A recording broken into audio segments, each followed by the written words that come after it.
Olá, aqui é Ana Espíndola. Nós estamos lendo o livro Despertar da Leoa. Levante-se e transforme seu mundo, da autora Lisa Beverly, da editora Chara. Nós estamos no capítulo 4, áudio 9, Gorda Magra. Não consigo me lembrar exatamente de como foi o processo de humilhação, mas eis a minha melhor lembrança. Fui acompanhada até o centro da academia, em vez de ir para a sala particular, onde eu presumira que todas as avaliações ocorriam. Quando chegamos a uma área com espaço livre, o Robert, meu instrutor, me pediu para fazer 10. Eu sabia o que ele queria dizer. Queria dizer 10 flexões, mas eu ainda perguntei: você quer dizer do tipo para meninas? Aquelas de joelho, certo? Não, ele respondeu, do tipo regular. Enquanto levantava a sua prancheta e erguia seu lápis de forma ameaçadora, abaixei-me e fiz 10 flexões medíocres, trêmulas e muito mal feitas. Sem tempo para o intervalo, um momento para a conversa, ou um muito bem, Lisa, ele acrescentou. Agora 25 polichinelos. Entrei em pânico. Eu sabia que os polichinelos eram fáceis, mas não conseguia me lembrar de como fazer isso. E então perguntei: minhas mãos têm que tocar no alto? Robert simplesmente ignorou. Fiz o que eu achava que eram 25 polichinelos. Enquanto eu saltava de maneira esquisita, percebi que estava chamando a atenção de outros membros da academia. Até os meus filhos sacudiam a cabeça e riam enquanto olhavam para mim. Abaixe-se e faça mais 10, disse Robert. Sem fôlego e enrolando para ganhar tempo, perguntei: você quer dizer flexões dessa vez, ou agachamentos, ou outra coisa? E ele respondeu: flexões. Abaixei-me, mas dessa vez foi ainda mais difícil. Meus braços tremiam, eles estavam em estado deplorável, e eu mais ou menos balançava a minha barriga para cima e para baixo. Robert poupou os comentários. Mais 25 polichinelos. Eu queria fazê-los corretamente dessa vez. Então perguntei novamente: minhas mãos devem se tocar no alto? Minha voz parecia surpreendentemente estressada. E ele respondeu, com um tom de ordem: não importa, apenas faça. Bem, para mim importava. E importava para os meus filhos, que estavam se encolhendo de constrangimento, enquanto a mãe deles errava os polichinelos diante de toda a academia.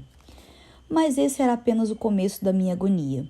Eu fui até a área pública seguinte, onde tentaria fazer flexões de perna em uma cadeira. Isso eu sabia como fazer.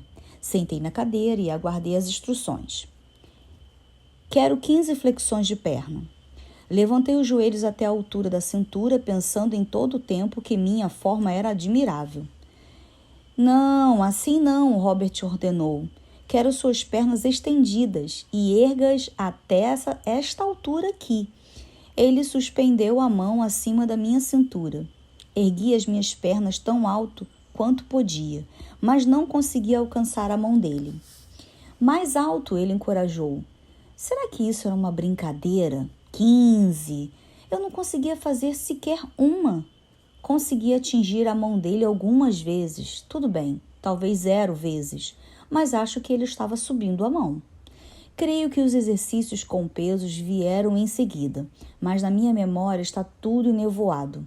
Sentei-me em um banco enquanto o Robert escolhia um par de pesos. Ele voltou com um par de pesos de 1,5 kg. Eu sorri.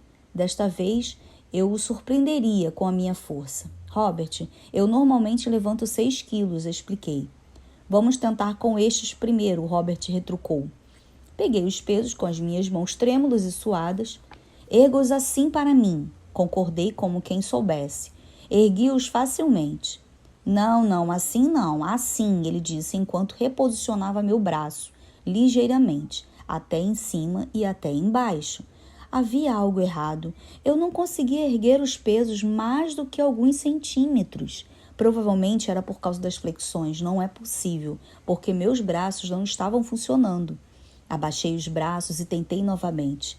Eu ainda não conseguia levantar os pesos, mais de 1 centímetro ou 2. Olhei para Robert chocada, mas ele já estava se voltando para pegar um par de pesos mais leves. Na verdade, os mais leves que a academia possuía. Como era possível? Sinceramente, eu normalmente levanto pesos de 6 quilos, às vezes até de 7, gaguejei. Você está levantando errado, ele concluiu. Quando a agonia finalmente terminou, Robert levou-me de volta ao gabinete. Meu peito estava arfava, minhas pernas estavam trêmulas e a imagem de mim mesma como Sarah Connor tinha sido completamente destruída. Eu não passei em uma única parte da avaliação física. Solenemente, Robert começou a fazer um quadro. E ele perguntou o meu peso, e então registrou os números. Ele perguntou se eu havia sofrido alguma lesão e marcou a figura unissex na folha. Expliquei que eu estava tendo problemas com meu joelho esquerdo e com o meu ombro direito. Minhas lesões foram anotadas. Enquanto isso, ele me entregou o meu castigo. Um aparelho portátil, que parecia tão inocente quanto um controle de Nintendo. Segure isto diante do seu corpo com as 2 mãos assim, Robert me instruiu. Isto enviará uma corrente elétrica através do seu corpo e fará uma leitura precisa do seu percentual de gordura. Ele apertou o botão de iniciar e houve uma breve pausa antes de um número aparecer na tela em LED. Não fiquei totalmente surpresa, mas Robert ficou chocado com o quanto o meu percentual de gordura estava alto. Talvez eu não estivesse segurando direito, falei para ele. Repetimos o processo e, de algum modo, o percentual de gordura aumentou em 1%. Talvez esteja quebrado ou esteja desidratada, alguma coisa assim. Àquela altura, Alec estava perambulando pelo gabinete. Posso experimentar? Perguntou ele. Bingo, o percentual de gordura dele estava em 5,2%. Qual foi o seu, mãe? Sem responder, acenei para que ele saísse do gabinete. Sacudindo a cabeça, Robert puxou uma folha de papel com 2 imagens nela. Pareciam seções cruzadas de um bife. Um era magro e o outro era gordo. Eu era a imagem não. Você é o que chamamos afetuosamente de gorda magra, ele disse. Fiquei horrorizada e comecei imediatamente a protestar, dizendo que eu era uma pessoa muito ativa e possivelmente ocupada demais. Eu não ia ficar sentada naquela cadeira de plástico de academia e permitir que me desse um rótulo de sedentária que não sai da frente da TV. Robert balançou a cabeça como quem sabe das coisas.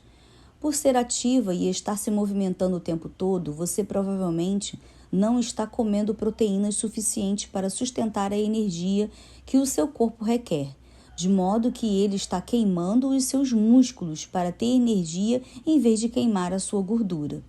Notando meu estado de choque, ele continuou. É como comer um bife. O que você faz? Você corta fora a gordura e então come a carne.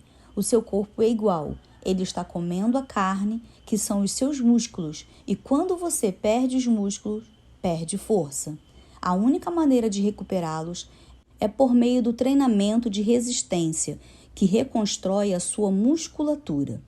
Ele ainda piorou as coisas apontando algumas mulheres que eram consideravelmente maiores do que eu e me disse que, embora todos pudessem pensar que o percentual de gordura delas fosse mais elevado, o meu provavelmente era mais elevado do que o delas.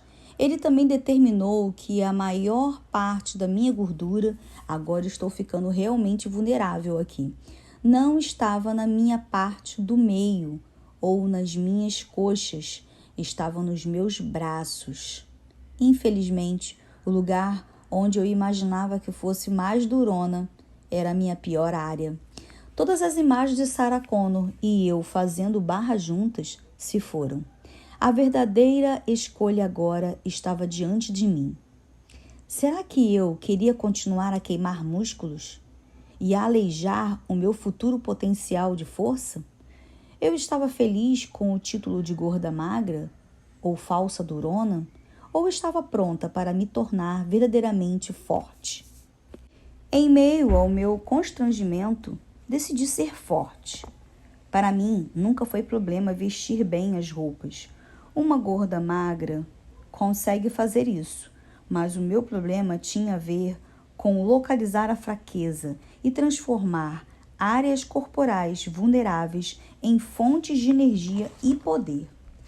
Eu não precisava perder peso, eu precisava ganhar força.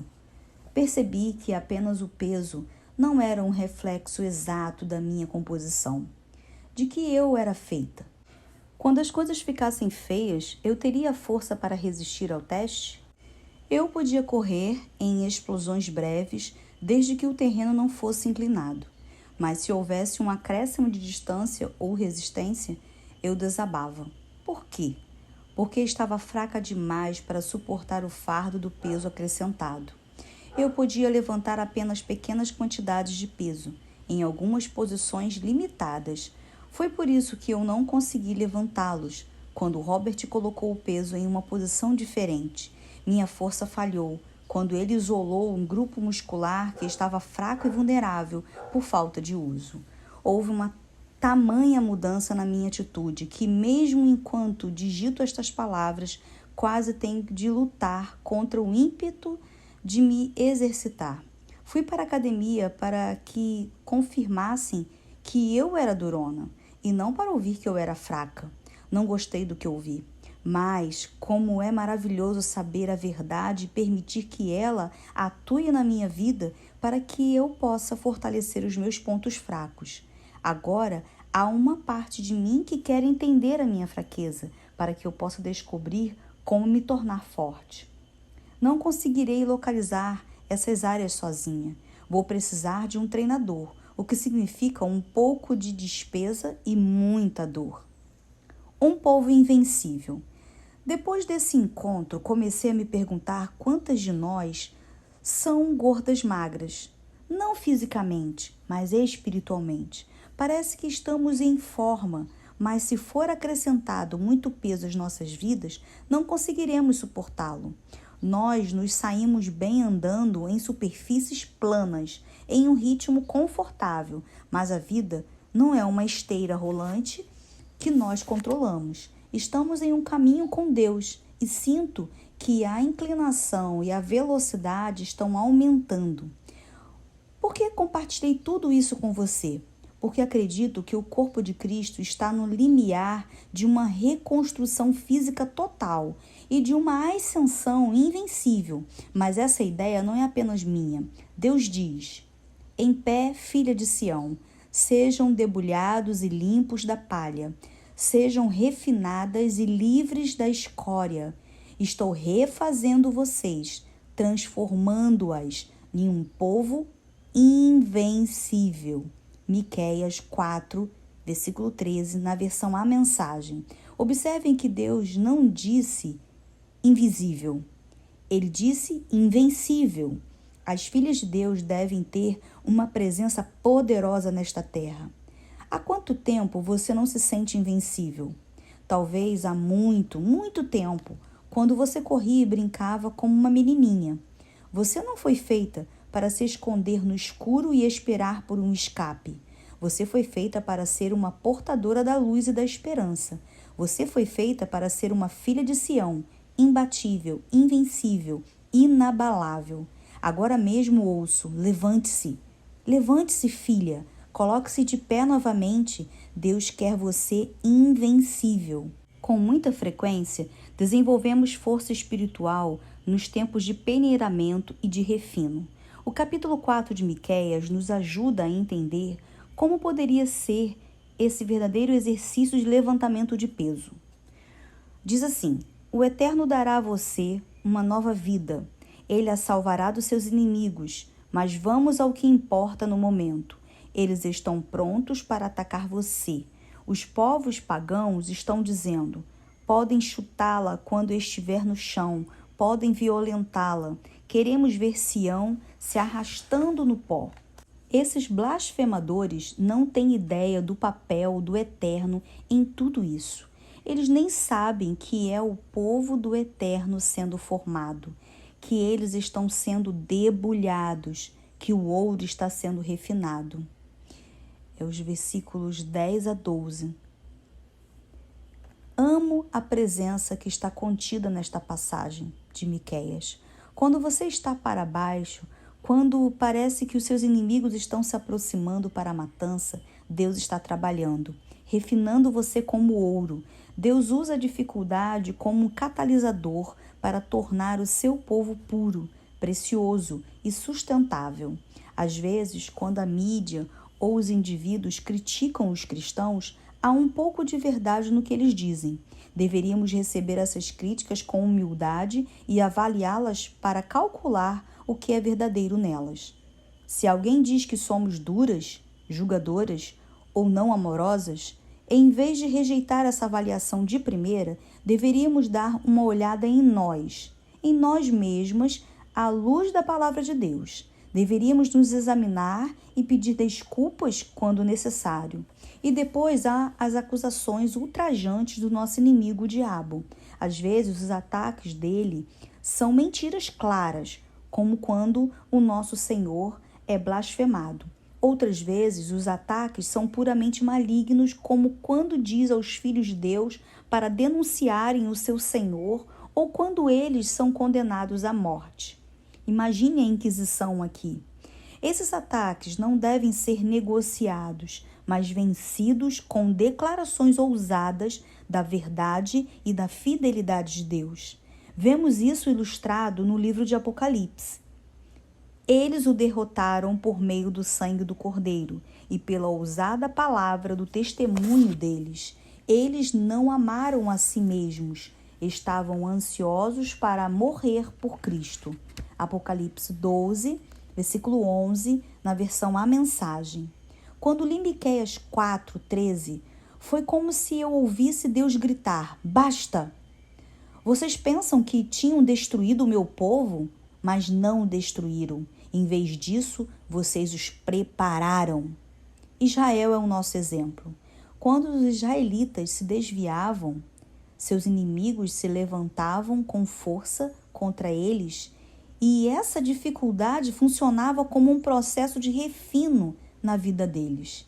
E exatamente quando os inimigos imaginavam ter vencido, Deus revelava o seu povo, refeito e triunfante.